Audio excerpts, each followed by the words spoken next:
Welcome to the TV10 editing tutorial. Okay, today we're going to work on editing. You've already gone out and shot your story, and now you're coming back and you're ready to lay things down. And this can be a relatively quick and painless process if you work together as a team, photog and reporter, and if you stay organized. That's hugely important here. We need to put things in the right position, and we need to name things the correct names. And thirdly, you need to multitask.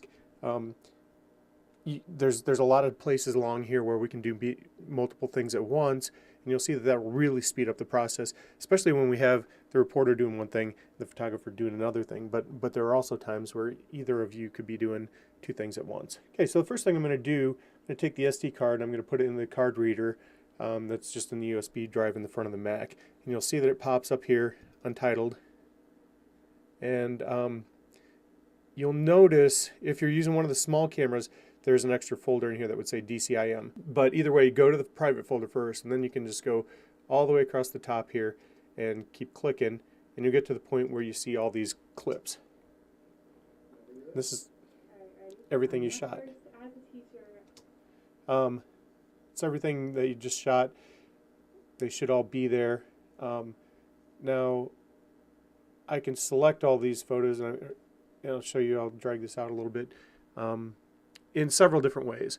I can just click on one and hit Command A, and that selects all. I can lasso the whole thing like that, or just lasso any portion of them that I want. Or I could select one and hit Shift and just select a group of them that way. So those are the different ways we can select things. I'm not going to worry about it too much, but I'm going to hit Command A because I like the keyboard shortcuts the best. Then I'm going to hit Command C. Command C means copy. So Command C, now I need to find a place where I'm going to put them. And we're going to pay attention here. RAID 5 is where we're going to keep everything that we work on. But I need to know what day it is. Today is Wednesday, December 21st. And I'm going to be working for tomorrow's show. So I'm going to put it in Thursday down here, and I need to create a new folder. So I can click up here on this little widget sign and say new folder. Or I could hit, I'm going to delete that there so you can see. Okay, back here, RAID 5, Thursday, Command Shift N creates a new folder. Not Command N, Command Shift N. So those are the two different ways that we can make a new folder there. I need to name it. And again, we're on Wednesday, December 21st, 2011. Working for tomorrow, so I need to start with the year.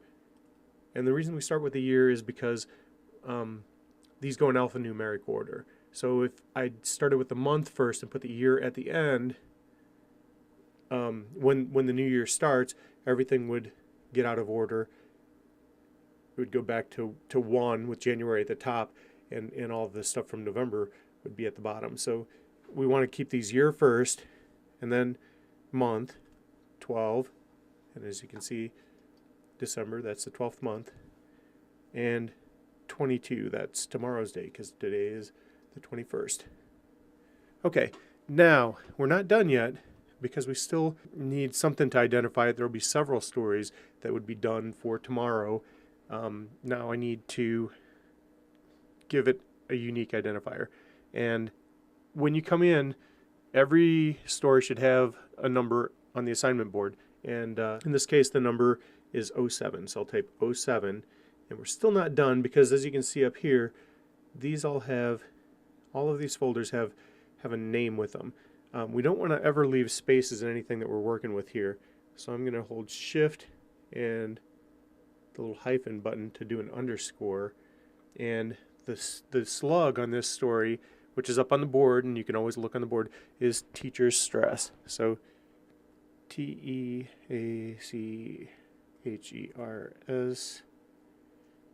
capital STRESS. So teacher's stress. So once we've got that, we can click over in there and Command V is paste. Now I'm going to paste all that stuff. And you can see this is going to take a little while to paste all these. About 2 minutes. This is where we multitask. Come down here, open up Final Cut, and you'll see when we open up Final Cut, then closed out the way they should have, or they haven't. If they have closed out the way they should have, then it'll open up with a new project, and I won't have to deal with closing up their project or anything like that. But if they had not closed out properly and they just quit Final Cut Pro, their project would come up and I would just close their project. And if it said, do you want to save it? I'd probably say no or yes. I don't know. It doesn't really matter to me. They left their stuff open. So whatever happens, I guess they get what they deserve. But then I would come in here and say File, New Project. And now we're back to where we would have been if they had closed out properly. I guess the third possibility would be if you came in here and Final Cut was already open. And you can tell if an app is already open or not by looking underneath here. You can see that little blue dot at the bottom. You can see iTunes is open here. And I can click on that and say quit. Final Cut,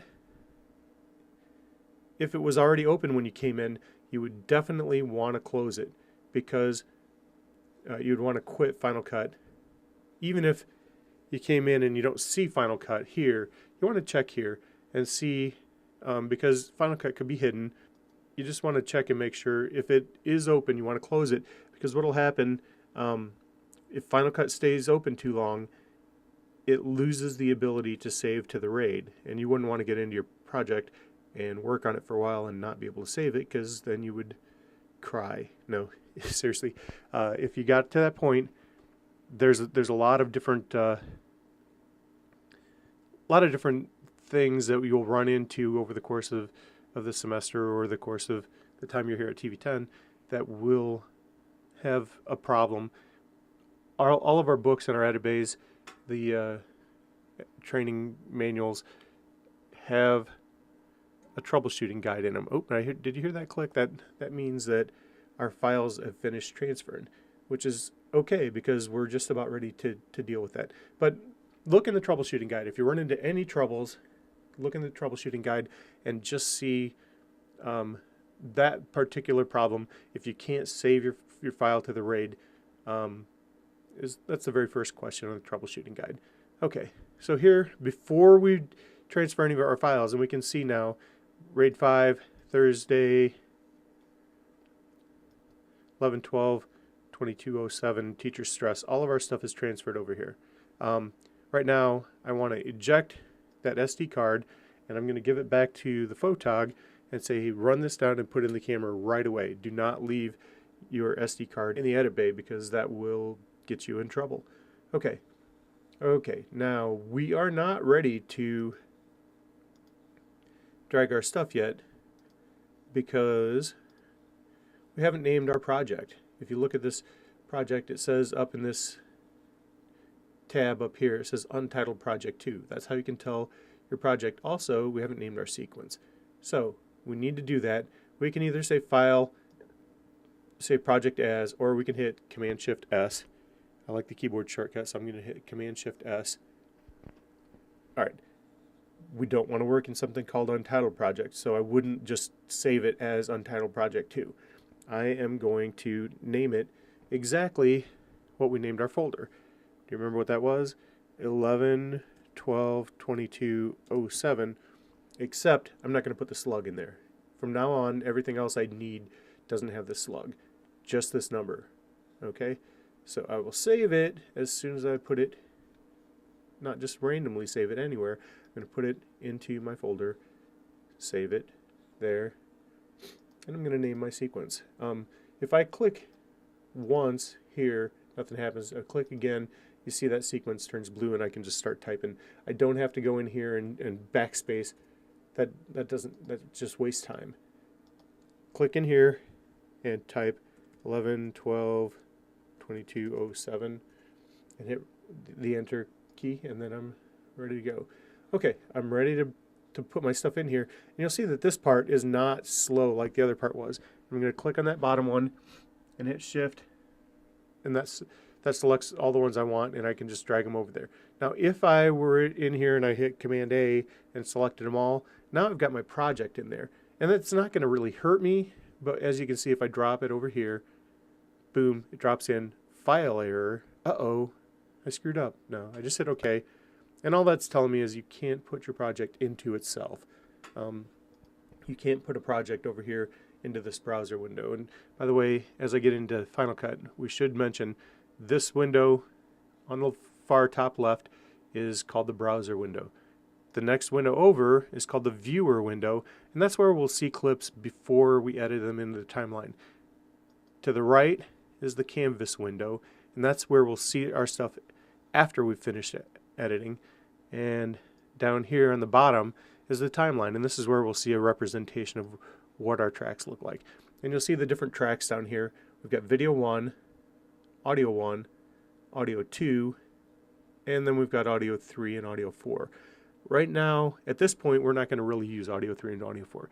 We're only going to use A1 and A2 and video. And we're not going to go add in multiple things on different video tracks. We don't need that. This is going to be cuts only, and everything we do is essentially going to overwrite.